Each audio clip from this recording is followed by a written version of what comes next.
So you've made it through the task of pleating up your bishop, and now how do you block the neckline so it creates a pretty gentle curve situation and avoid that turtleneck shape that turns things into a hot mess in a hurry?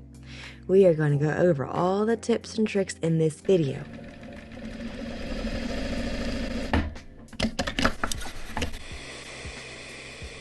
Now, there are many schools of thought, but this is a method that's worked well for me. Your pattern should have come with a blocking template that looks something like this. You can create a DIY board from that template, since I believe this smocking board is no longer being created. Or you can get this sturdy Tellon version. I think that's how you say it.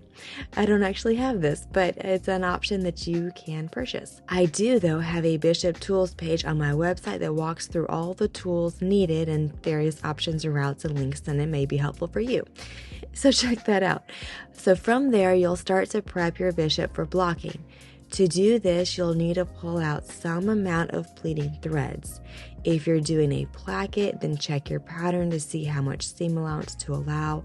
Alternatively, you may be doing an entire facing to open and close your bishop, which will take more fabric. So again, check your pattern and pull out the appropriate amount of pleats so you have the necessary seam allowance. And it does not need to be too precise, so pull out the closest pleating thread to your seam allowance requirements. Tying one side of those pleating threads together in groups of 2s or 3s and give them a trimming. Such a satisfying part of the process, at least I think so. I love getting rid of all that extra thread. It just tidies things right up. And now we begin a bit of a dance. I like to begin this dance by pulling on all of those threads. I am not concerned with the neckline right now. I'm just pulling to get the slack out of the bishop. It gives a good starting off point to adjust the neckline, the bits and pieces where they should be. So that's where I move to next. Matching the shoulder seams to where they are marked on your bishop template, as well as the center front to the center front and all of that jazz. So you're just going to take all the bits and pieces of your bishop to where they should be on your blocking template. Pin things in place, being mindful not to place a pin through a pleating thread. And back to this dance, we are going to pull on those pleating threads carefully, and this time we are paying attention to the neckline. We want to keep the neckline in place as we pull carefully.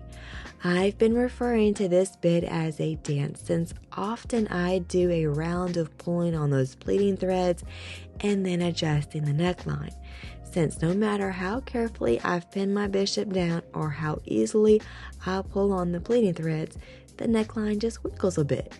So I reposition my neckline, pull on those pleating threads again, reposition my neckline, back and forth, making smaller and smaller adjustments until there are no adjustments needing to be made.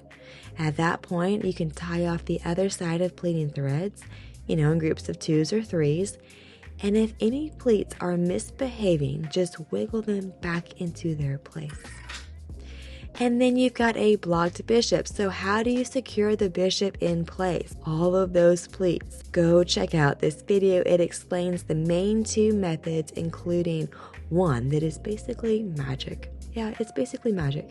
If you have any questions, please put them down in the comments below, and I will do my best to answer them. As always, I appreciate y'all for watching, and I hope to catch y'all next time.